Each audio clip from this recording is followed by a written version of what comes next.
All right, in the last little video, I was talking about the idea of masquerade with the helmet, the wooden helmet mask. And the masquerade is very important to these people, the Chemba people. The masquerade appears at public funerals of elders and royals, as well as during agricultural ceremonies. It thus presides at crucial times of transition in the life of the community. In fact, the masquerade dances when the world of the wilderness and the world of the dead merge with our own. And I was explaining to you in the last video that it's also danced at very transitional time in young men's lives when they're transitioning from boys to men. Other powerful objects are linked to their secret knowledge of remedies for illness and misfortune. Among these highly charged works may be ceramics, brass figurines, musical instruments, and wooden figures, as I'm showing you here. All are kept hidden in a bundle or under a pot. The unseen presence of this sacred material transforms the pot or the bundle into an altar, a place of contact between the natural and the supernatural worlds. A wooden image of a joined couple that I'm showing you here may once have belonged to one of the Chamba clan organizations that use the statues, and they rub them with ochre, which is like a natural forming pigment. And the idea of this was to battle adultery, because what they would do here is they have a man and a woman are joined literally as one figure, because you see that even though they're two torsos with two heads and makes up 4 arms, they only have 2 legs. So they can not walk separately. They have to walk together as one being. So they are joined just like a husband and a wife should form one single unit. So too does this form one single unit. And so the idea is that if this was present, it would help to have people not commit adultery, and then keep not only that married couple together, but have harmony within the whole community. Next image here. And it's similar with the next figure that I'm showing you. This is associated with elders, rainmakers, and other religious leaders. And this is also believed to help bring on certain behaviors that were wanted, and chase away other things. Whoops. As well as this form of masquerade and ceramic vessels. This is at a funeral, and this would be a masquerade that would be danced for the person that has died, to make sure that they are able to go to the afterlife and have a good afterlife, and to also chase away any kind of antisocial behavior that might be in the society, and to chase away criminals. So the idea is, if people are misbehaving in the society and they have this form of masquerade, that it could help adjust people back to doing the right thing within the society.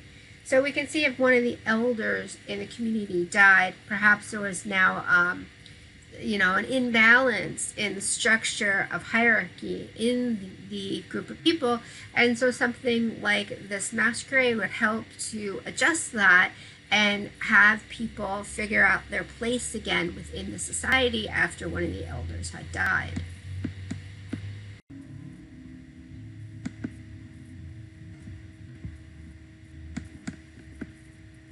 So I'm sorry it's a little out of focus, but this is the best I could find here. And what you're looking at is a very simple form shown of a female figure.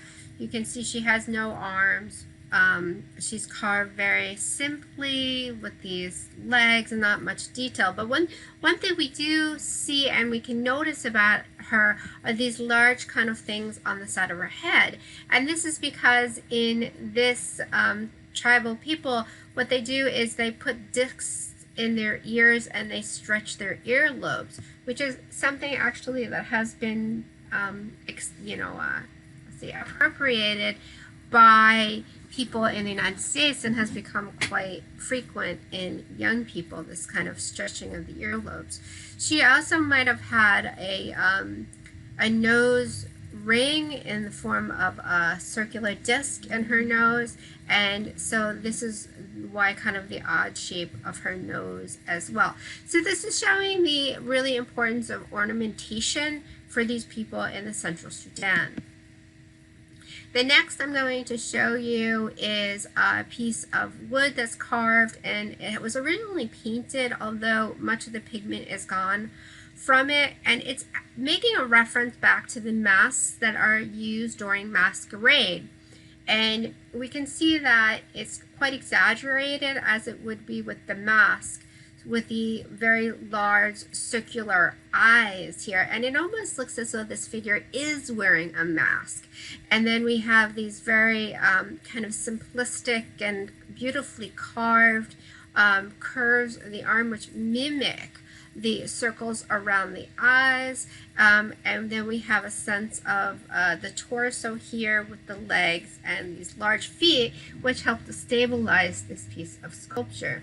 Now, these people of the Central Sudan, they were affected by Christianity when it comes into the area, but they are more affected than by any religion by Islam as it sweeps across northern Africa, and we will see that coming up soon, how this has really affected them.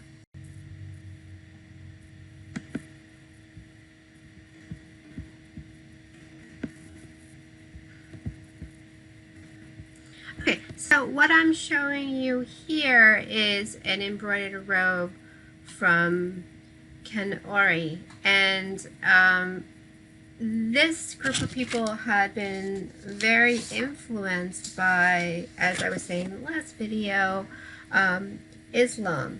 And it was really adopted in Central Sudan by these people. And although some people in the area of Central Sudan rejected the Islamic religion, many of the groups of people embraced it. And so here we have this a very elaborate embroidered robe, and the florets here and the patterning that is in it are mimicking some of the patterning that we can find in the mosques from this area. And the Kanori people were a semi-nomadic or nomadic people for much of their early history.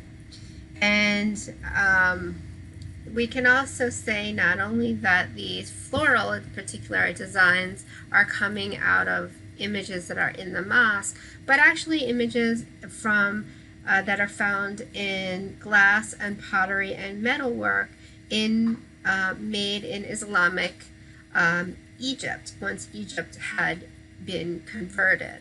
So we know that there is a connection here between these two areas. Here is one of the well-known mosques in this area. It's Interior Friday Mosque. And what is most interesting about this mosque is actually this kind of ribbing on the wall here, the what we would call actually a buttress on this arch, which is helping to support the wall. And it makes a connection between the pattern here, makes a connection between the mosque and actually the specific headdress that people that have made the journey to Mecca, the pilgrimage to Mecca, wear. So there's a connection that is made there within the design. And the Friday Mosque has a square plan, The prayer hall of the Friday Mosque is capped with 6 domes. It was once set within a square courtyard.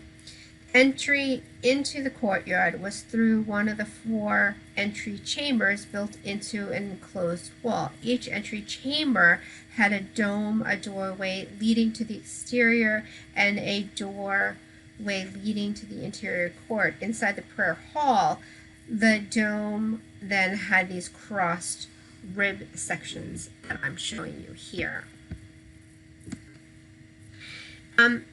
Interestingly, they have taken these ideas of this kind of patterning to indicate other things. So this is just a typical house.